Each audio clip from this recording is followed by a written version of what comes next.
Hi everyone, welcome back to Farrand Film, and today I am bringing you my Farrand 5, my Farrand's top 5 films to reissue. So, like I said at the end of the box office update this week, this is based off films that have been reissued recently that have done extremely well. Like we've seen the Spider-Man films do quite well. The first one went into the charts at about number 8, I think it was.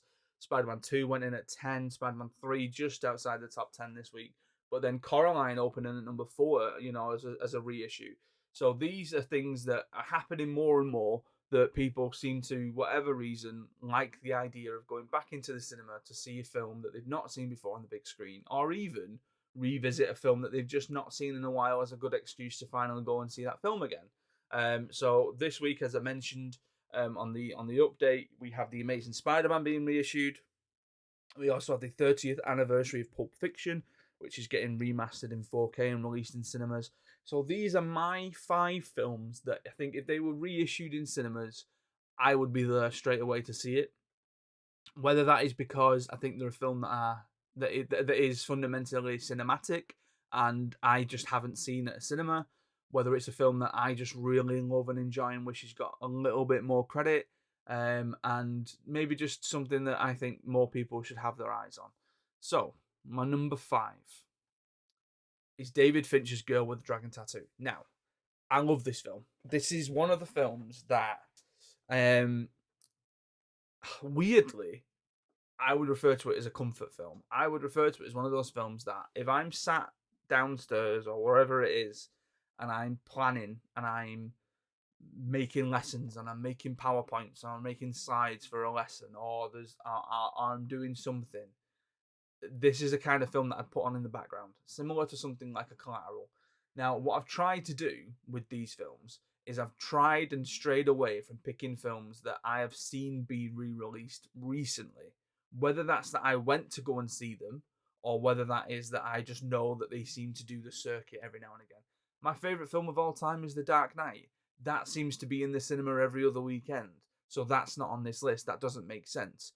One of the last reissues that I remember going seeing, or actually, I don't even know if it was one of the last ones, but it was definitely one post lockdown and post COVID, was Ghostbusters got reissued, and I went to go and see that. Love Ghostbusters, but again, it happens quite a lot. I love this film. I love Girl with Dragon Tattoo. I saw it on its first original cinema run. I'd love to go and see it on the big screen again as well because it's got such a sort of atmospheric feel to it, the aesthetic as well. If anything, this is just a plea from me to try and get another one off the ground, but it ain't going to happen now, has it? This film's like 13 years old. They're not going to turn around and do Girl Who Played with Fire with Daniel Craig and Rooney Mara now, are they? So that's my number 5, just out of pure sort of selfishness.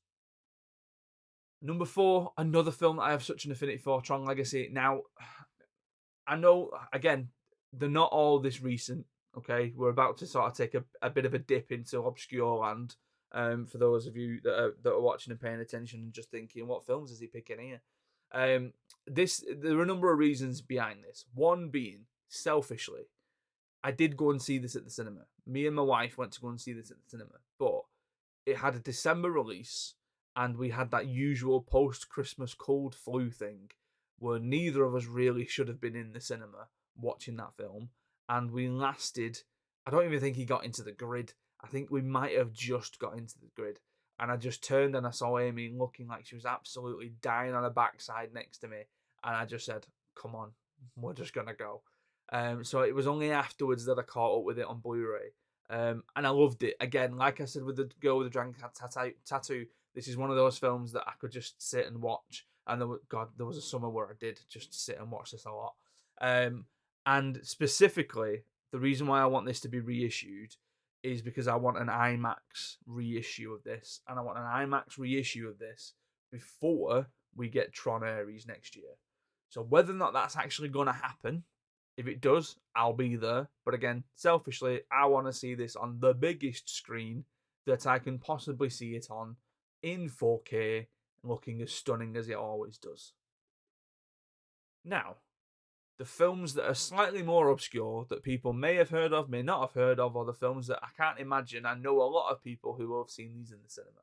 So, number 3, Neodak. Kathleen Bigelow's seminal horror vampire film, Neodak. fans of the podcast, people who have been around for as long as the podcast have been around, will know that I did a chat with Stacey Abbott about her BFI Classics book on Neodak and Catherine Bigelow's back catalogue. This is one of the few vampire films that I would say that I absolutely love. I think this and Lost Boys, released in the same year, are absolutely fantastic vampire cinema. Lost Boys goes the way of the new romantic and goes the way of sort of picking up inspiration from things like Duran Duran and making them a bit more style icons and stuff like that. Neodak is your sort of quintessential, um, what's the word for it? Like a nomad. They're a nomadic family of vampires. They go around and they basically live wherever they can live for as long as they can live there until naturally they get a sort of too used to the town. One of them reveals that they're a vampire, becomes aware that they're a vampire, and then they have to move on again. Fantastic performance of Caleb, or Severin, I should say, by Bill Paxton. One of the best things in the film, and it's one of those films that I think if you're reissuing old school films, if you're reissuing films that people might not have got around to, if you're sort of wanting to play on a season of films linked to a certain thing, so whether or not you're going to do a Halloween or like if there's a big vampire film coming out, you're going to stick like old vampire films in the cinema, this would be one to go for. My number two is also a Catherine Bigelow film. So my number two is Strange Days. I absolutely adore Strange Days. I think it doesn't get the recognition it deserves at all. 1995, directed by Catherine Bigelow. It was written by James Cameron, and it's basically set at the time where obviously 95, but they're looking ahead to 1999, and it's giving you a bit of a dystopian future for that turn of the millennium where people were unsure of what was going to happen. Were sort of the heads were running away with themselves in terms of what was going to happen to the world when the clock struck 12 and we went into the year 2000. And there's also again that weird bit of dystopia where, like right now in 2024, we can look back at it and think that's strange, but they had this piece of technology called the squid, where you would sort of put it on your head, and it would allow you to revisit like dreams or like not necessarily dreams, but it was almost like VR before we knew what VR was. Well, Lenny, the character of Lenny, played by Ray Fiennes in the film, he puts it on, and there's this idea of scopophilia where some people would use it to watch things like pornography because it would put them in the point of view of that.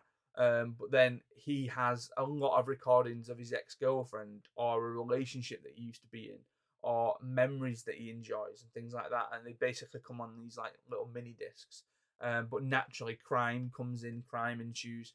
It's got a fantastic performance from Angela Bassett playing Mace, one of the most absolute badass characters you will ever see on screen. And again, it's a film that I didn't even know existed until I started at university. It was a film that I watched for the first time on one of the university modules that I did.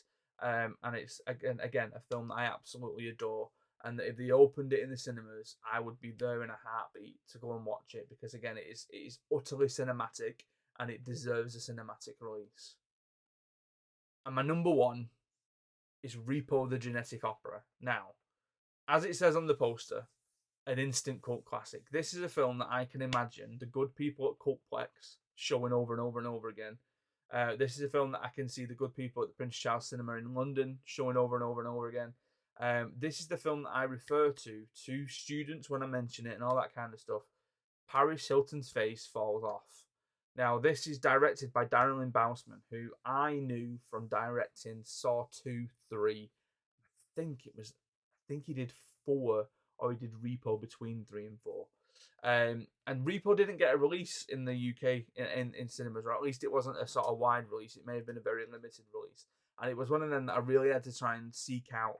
And it is a horror rock opera. The songs in it are fantastic. They're so earwormy. And it's like, for such a small budget film, right? For the people to be in it. So you've got Alexa Vega, who people will know from Spy Kids, okay? Anthony Stewart Head, who people will know from Ted Lasso, from Buffy, okay? Sarah Brightman, absolute stellar star of the stage. Paris Hilton, again, right? But then discovering people like Olga, bizarre. And it's one of those films that I think people would look at it and people would say, "Oh, that's a guilty pleasure," because they know that it's campy, they know that it's over the top. But this in a cinema, I think people would absolutely adore it. I think it'd be one of them films that, again, if you were showing around like a horror, like a Halloween or something like that, people would love it. If you're into musicals and you're not squeamish, watch it. If you're into your horror and you don't mind a musical, watch it. If you love horror and you love musicals, get it on straight away. Okay, I think it's phenomenal. I think it's absolutely fantastic. I think the songs are great as well, and I would love, love, love to see it in a cinema screen pretty soon. So that's it for my reissues. Next week, purely because The Crow is getting released this week, I'm going to take you through my top 5 remakes. So the films that I consider to be remakes, and yeah, my top 5 remakes, the top 5 films that have been remade, and I think they're really, really good. Because I know that some people can look at a remake and think straight away that's not going to be as good as the other one. But spoiler alert, people, there are some that are better than the original, and we'll get to them when we get to them. So thank you very much for watching. Thank you very much for listening. Stay safe, look after each other, and I'll see you next week.